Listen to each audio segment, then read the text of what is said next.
Right, with us we have Namibia's Brave Gladiators coach Jacky Shipanga. Now Jacky, you're preparing for the return leg against Ghana on Saturday, losing the first leg 7-0 in Accra. Tell us about that game.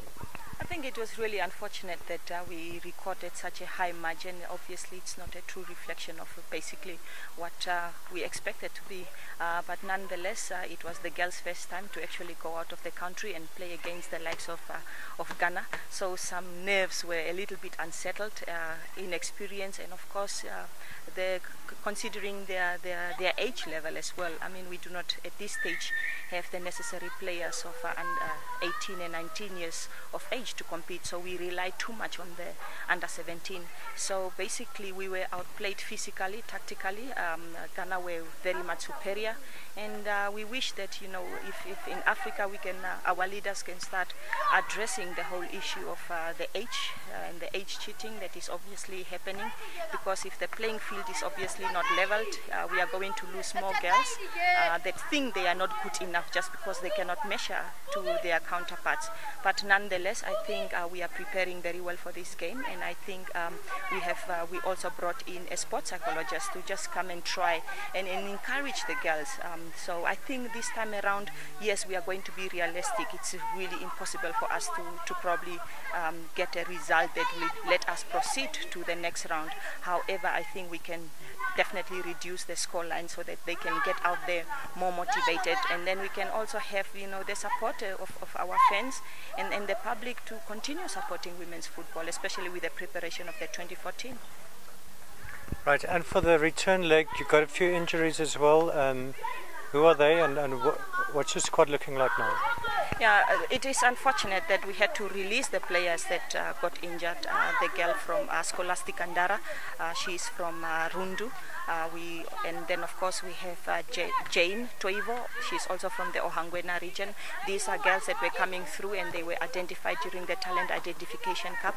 It is unfortunate that they could not come back and recover on time. So basically we were now once again forced to rely on under 17 players. And when I'm talking of under 17 players, I'm like, we are going to start with two girls that are 13 years old. And the good thing is that at least they have been exposed to the Women's Super League. So these are the girls that we are going to depend on. It is not an ideal situation. One will not want to field. I mean, they should be playing under 15, not under 20. But unfortunately, due to the injuries and so this is the situation that we are in. However, I'm telling you, the girls are very much motivated. They are determined, and with the public support and everyone coming out in numbers, these are the type of motivation that basically kids need when they see their parents supporting them, their teachers, and everyone coming. I'm sure we are going to record a very good result. Yeah.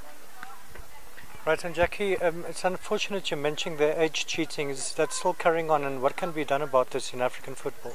I think it's definitely taking African football, 10 steps back. We might think that yes, we can defeat a small country such as Namibia now, get the glory of qualifying for the World Cup, but at a later stage, we are not helping those 2-3 African countries that qualified to go and compete adequately at the World Cup, and now they are the very ones that are receiving the 7, the 8-0 scores just because players tend to be withdrawn at an earlier age before they go to the World Cup. Using these players during the qualifying games or the World Cup, it's not doing justice. It's not good for Africa. It's not good for the women's game. And I hope that really coaches as well as leaders realize the importance of how we should actually develop this game, because at the end we are going to have players that are thinking that they are not good enough, but it's not that they are not good enough. They are just competing against a player that is 6-7 years older than them. So this is a big problem, and I think during seminars and workshops, I think it's just good that we start addressing this whole thing.